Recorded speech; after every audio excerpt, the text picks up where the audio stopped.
We all know that Xbox lately has been making waves with their new Game Pass deals. So I thought I'd use PlayStation's version with PlayStation Plus to fatten up my trophy catalog. And because I pay like $200 a year for it, so gotta make it worth its money. So I decided to pick 3 random games on PlayStation Plus and get their platinum trophies. The first game, Killer Frequency, released in 2023 by Team 17. A game about a popular radio host who moves to a smaller town to host their radio show, but then it steals a serial killer loose in, well, said town. With a total of 28 trophies, including the platinum, let's get into it. Starting the game with a quick tutorial and a little surprise of what kind of game we're in for.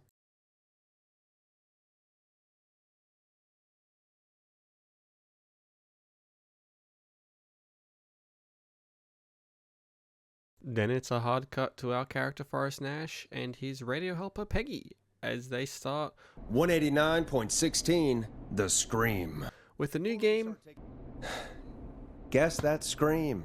Thankfully, it doesn't last long, as there's a call from the 911 operator for Gallows Creek, and she informs us that the police station has been attacked, with one officer sadly dead and one locked up and out cold. This is the first real taste of what this game is like and what I have to do as the main character, as I answer questions that the caller gives us to help them through scenarios normally to trying to survive this serial killer. So for example, the first couple of questions are for Leslie, who is the operator, and we're trying to help her escape the killer, but during all these questions I kind of got bored and hit the sound effect buttons during the call, and it gave me a trophy. I recognize her voice. I'm pretty sure. Back to helping Leslie escape now with Deputy Martinez, the cop that was knocked out. Basically, we just help her select a weapon. I mean, it's gotta be the taser, right? When she was leaving to defend herself against the Whistling Man, and thankfully I did, and she escaped, keeping everyone alive by the skin of her teeth. And that's pretty much most of the trophies, just saving people. So, yeah. Sorry, it's not that exciting, but yeah, there's the second trophy. Next phone call of interest though is with Sandra, who was on a jazz walk, whatever that is. Anyway, she was of course attacked and is now stuck in a car without any keys or ways to turn it on. So she needs our help to learn how to hotwire a car. Now, obviously we're a radio host. We have no idea. But of course, if we do a bit of searching around the radio station, there's a magazine telling you how to. 'Cause of course there is. So thanks to that employee's magazine, we save Sandra and get another trophy. Did it, Forrest! We sure did. Here comes. Maurice is our next caller and is attacked in his office building. We help Maurice avoid the killer in the office building, basically playing cat and mouse. And in the end, we help Maurice lock the killer in a data area room, with only the lock on the outside, of course. We've just locked up the Whistling Man. Forrest, you beautiful bastard! I can't believe that actually worked! And we save Maurice, giving us the trophy. Now, obviously, the game's not over, so there's a bit more to this. So just when we think we've defeated the killer, we get a buzz at our radio door and get left this weird tape as, well, you can see the killer leaving, but we're not supposed to know that, so some mysterious man leaves the front door. Or woman, can't assume. And then as soon as we finish listening to the tape of just Forrest and Peggy's voices cut up and edited to say sentence.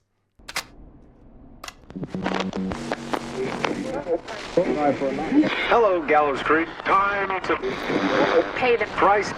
Time to pay for lives. Time to sit there. I will punish you. I'm going to enjoy this.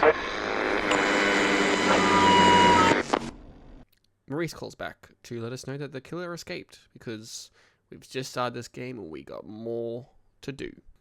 I said listen! He's gone! The Whistling Man is gone! Anyway, next caller's name is Virginia, and she is attacked in her home, but no one else is around, and obviously there's no police, so you're never going to guess how we save her. We call a pizza place to deliver some pizza to a frat house, leaving a note to ring us, to which then we tell them to go over to Virginia's house to look after her. Right, folks. Seems we may have a lead. Told you wouldn't guess it. Next caller is a Fulham brother who got stood up on a date called Eugene. And to make it even worse, he's now getting hunted by a serial killer and is stuck in a maze. But once again, there's a magazine in the office that has directions. Well, not directions, but it has the landmarks of the maze. So when he's like, there's a tractor in front of me, we can tell him to go left and right. And of course, we get him out, save the day, get a trophy. By the way, why do you think Molly missed their date? The game double downs now, and the next victim is stuck in a burning building in a dumpster. We have to get one of Peggy's friends, who she calls. We have to decide who to go, like who the person is. But that's not the point.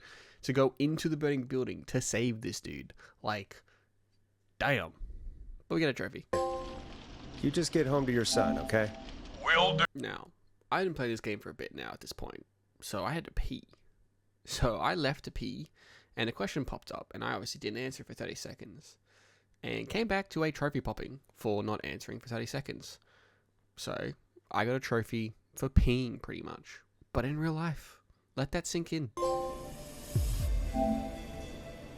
Anyway, after I did pee and got that trophy, it was kind of traditional horror movie time by saving a bunch of teenagers from the killer. And to do that, we basically pick out of the group to do jobs in the plan that they made, which makes my explanation sounds complicated, but I promise you it's not that hard because...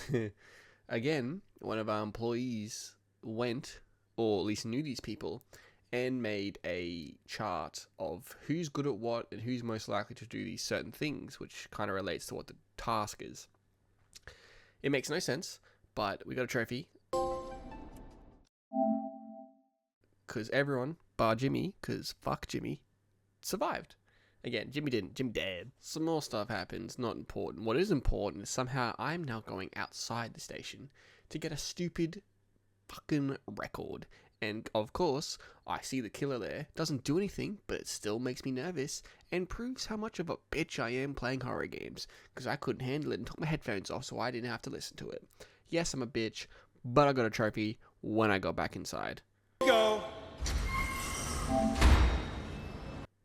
Because I had to do things as well because I got locked out. It's not the point. I got a trophy. That creep doesn't stop there though, because now I'm in a fucking room with mannequins everywhere and it's really scary and I don't like it. The only reason I can deal with it now is because there was a trophy related to it by putting a mannequin head in the fridge, Friday the 13th style. Why is that a trophy? I don't fucking know, but it is. It is also important because there's some stuff for the story to progress, like the next victim, whose name is Chuck Bradley, and we save him from blowing up in his gas station because the killer has bombs now. The Chuck... Jesus! It sounds like something blew up! He's using bombs now? Probably not a good thing, but we get a trophy. Hello? Chuck? I'm back in this mannequin room now to grab a key to unlock some more doors, and this one leads to a place with a bunch of tapes I have to listen to for story reasons. Also gets me my last hidden record, so that's a nice trophy. The only collectible one besides, I guess, the ads, but we'll talk about that later. Ooh, a new vinyl for my collection. For now, we'll just talk about Clyde's secrets, which are on those tapes I was talking about before. And once they're all listened to and I talk to Peggy, I get a trophy. So, story's kind of spicing up, which is exciting. Back to the thing before though about ads. It's time to sell out and play the last ad, I guess, the game gives me completely. And yeah, get a trophy for pretty much selling out. Moving along, I'd like to welcome another caller to 180. Wish I could sell out in real life because I really want money. Back to survivors now though, and it's Ricky, who's a legend because he has a dog. And that's the only thing. But pretty much we get called by someone who we later learn is the killer, and she tries to trick us into getting a code to get into Ricky's place, but we don't fall for it because I was using a guide, and set off the alarm, and Ricky gets a shotgun and blasts the shit out of the person.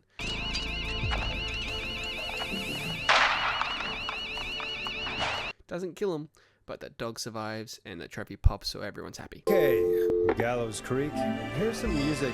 Last calling victim in a way, I guess. And it's basically a friend calling for that person who's been attacked but needs medical attention. Hospital lost its ambulance in the gas explosion, because of course.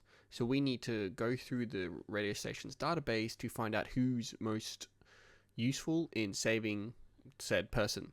Now, we have to unlock some doors to get in there, and it turns out that unlocking all the doors in the station is a trophy. So, take that one off. So, we find the right person to help the victim, and while we wait, I decide to start playing random tapes, or I should say records, and turns out when I play all the records, I get a trophy. So that popped while we were waiting for them to call back with an update. Anyway, they get a call back, he survives, everyone's happy, and that took a bit to pop the trophy, so I was a bit nervous. But yes, he survives with the trophy. Jason, we meet at... The main point now is, he starts telling us who the killer is, because it's not the original, because he's already dead. It's a copycat in a sense. But just as he's about to say the name, the power goes out. And of course, I have to go turn it back on. Because plot. So, of course, I turn the power on. Trophy pops for that. Love it. We've got power. And then we hear the whistling, which is notorious with the serial killer who is the whistling man. Come back to Peggy's door being open. Not a good sign. We go in to then get trapped in there by the killer. And here starts the end game. So the end game of this is pretty much just a big interview where, with choices, we have to stall for the police to come and save everyone. So while doing this, we get a trophy for saving Teddy Gallows Jr. I think that about wraps up the end. A little bit after that, Peggy, who went to confront the killer because she turns out to be a sister. Hey, Zara! I need you to look after... And obviously ourselves, Forrest and Ash. Because again, we stall, police arrive, everyone's happy, there's 3 trophies. And that's the game. And for finishing the game, we get a trophy for finishing the game in under 4 hours. For finishing the game in general. And for making sure everyone survives. Except for Jimmy again, because fuck Jimmy. Now, the only thing I have to do is play the game, but kill everyone. And that's what I do. Every single person we just met, I click the wrong decision and make sure they die in a horrible fashion. And once that is done, I get the trophy. And then right after that, I get the beautiful platinum. And yeah, that's game 1 done. And so far, it's doing pretty good, so let's jump straight into game 2. Game number 2. That's right. We got Sharks, baby. Man-Eater, released in 2020 by Tripwire Interactive, to average-ish reviews, mainly just repetitive issues, but we'll talk about it more during the game. For the platinum though, there's a total of 45 trophies available, but only needing 33 to get the platinum, and that obviously includes the platinum itself. So yeah, let's be a shark. To start this game, I get introduced to the little story that the game does give us with Scaly Pete the Fishman, our mortal enemy. And just like that, now I'm a shark, and learning the basics of being a shark and eating everything that I can. At least until Scaly Pete shoots the shit out of us. But it turns out that it wasn't our character. It was the mother of our character, as he guts us open and a little shark comes out and bites the shit out of his arm. And yeah, now we get really into the game. And to prove we are getting into it, here's 2 trophies. One for finishing the tutorial. And the other one for surviving our birth. Because I guess we did survive. I mean, I'm playing, so obviously I'm alive. But yeah, we just go back to eating everything again until we get enough, I guess, level to upgrade to a teen shark, which is just the evolution process of the game, which obviously gives us a trophy.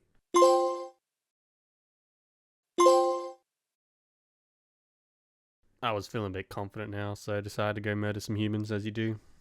Which turns out causes me to get an infinite level, which is basically like Grand Theft Auto Stars.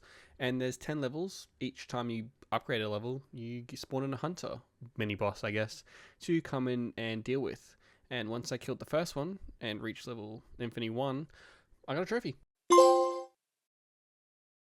Just working my way through the first area, Dead Horse Lake, and I, again, finally can upgrade to an adult shark, giving me that trophy.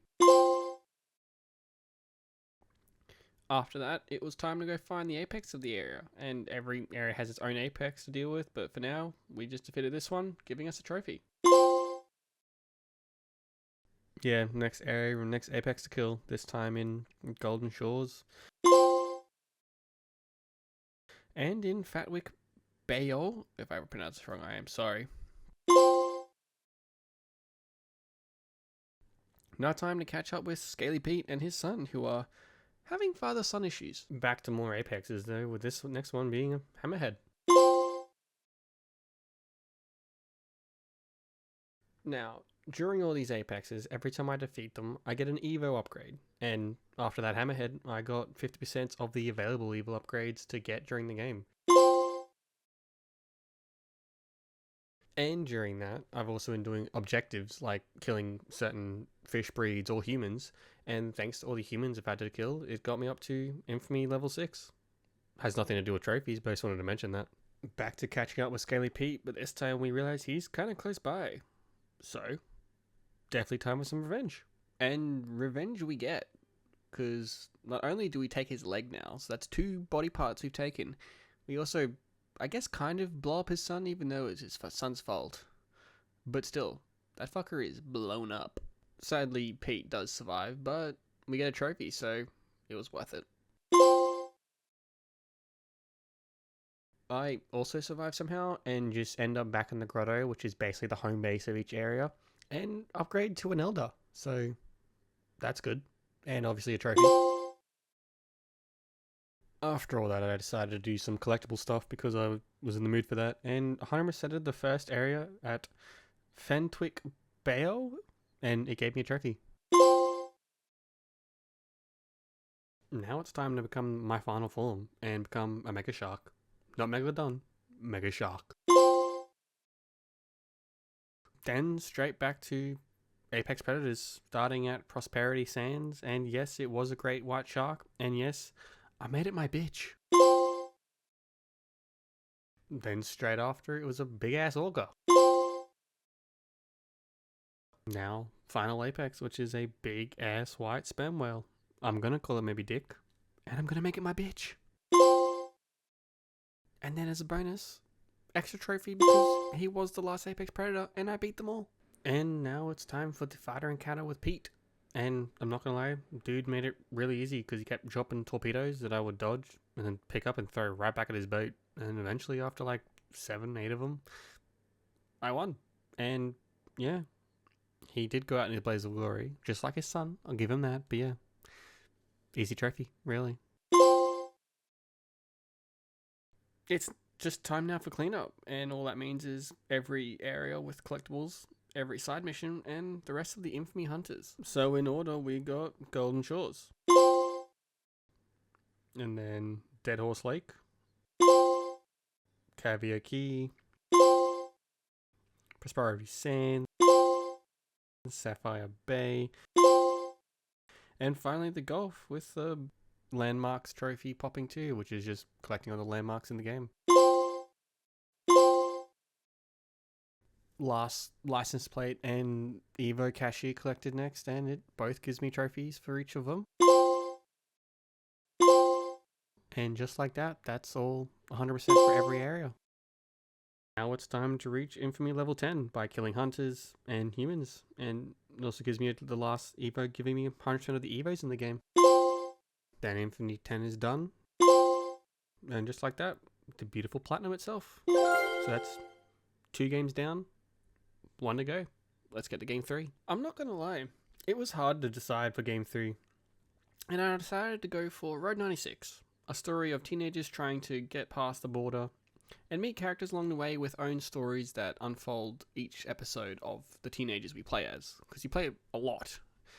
I will say though that to complete this platinum, I didn't need to finish the game, but we'll talk about that more in a second. So, getting into the game, we start in the trailer park. First trophy is for petting a cat. Pretty good start. I should probably add here, there are only 12 trophies for this game, including the platinum, but that's okay. So, just so you know. While in the same trailer park, we get the second trophy when we get introduced to Zoe. She's a character with one of the stories we evolve throughout the game, but yeah, just focus on the trophy. We help her out with her, I guess, a landlord in a way, and then end up sitting by the fire with her. And there was a prompt to blow on the fire, and that gave us our third trophy. Trophies do kind of slow down now, and we don't get our fourth one until we actually reach Road 96, which is the area near the border, for the first time. And just warning you, we have to do this 6 times for a trophy, so we're going to be here a lot. We now move on to another teenager, so a different episode in a sense. And this time we get put on a story where there happened to be a payphone, and one of the trophies is to call home. So we just quickly did that and got the trophy. Same episode eventually gets us a character called, I think, Sandra, and she's a bit popular, but we help her out in a party and do some gambling. And not gonna lie, make some fat stacks. And with that money, I decided to go back to the payphone and donate to one of the politician leaders that are currently having a, I guess, debate. And that was a trophy as well. Meeting back up with Zoe now, and I gotta break her out of the police custody. Now, to distract them to steal their keys, I do kind of need to become an arsonist, so my bad, but we do get the keys and we do help her escape, so we got the trophy. Now, at this point in the game, I have made it to Road 96 4 times, and I didn't do it the first time, but I did find out that I had to stack rocks every time I got there with my different characters. And once I made it this time, it was the 3rd time I stacked a rock, giving me a trophy. Still, same episode with Zoe. We pretty much try and break past the border. While doing so, we do kind of get caught and absolutely sprayed at by gunfire. And I have to make a tough choice whether to leave Zoe or save her. I chose to save her and lost my life, but I got a trophy, so it was all worth it. So we're right near the end now, and in this episode, I collect the 18th tape I've been looking for. The only collectible trophy in this game, and it's just random tapes and random episodes, I guess. And yeah, kind of a pain to do, but we find them all and we get the trophy. And then yeah, all I gotta do is survive this episode to get to Road 96, and once I do, it's the 6th time, so that trophy pops, and then there's the platinum. And that's 3 games done from PlayStation Plus. So yeah, there's 3 platinums from PlayStation Plus. And it was a pretty good time, I have to say. I will place them in an order of favorite to least favorite, from Killer Frequency number 1, number 2 Maneater, and Road 96 number 3. Now I will be honest, Frequency Killer and Maneater could swap. The only reason it's not for me is because Maneater's just a tad repetitive for my style, but if you got podcasts or anime to watch, my guy will be number 1 easily. As far as if PlayStation Plus is worth it for a Platinum Hunter, I mean, yes, look, the selection of games I pick is only of the smallest of smallest tastes of what you can get. There are big games you can Platinum for your catalog. I just picked these ones because I have scheduled things for videos, so I gotta get them out quickly. But also, I just wanted to do some indie games, you know? Like, I've been doing such big games lately, and there's so many big games coming out. Gotta enjoy the little things, and that's what I did. And I wanted to beef up my catalog. But yeah. Anyway, till next time, please do like, comment, and subscribe for future uploads and what you want to see and what you don't want to see. And yeah, till next time. See ya.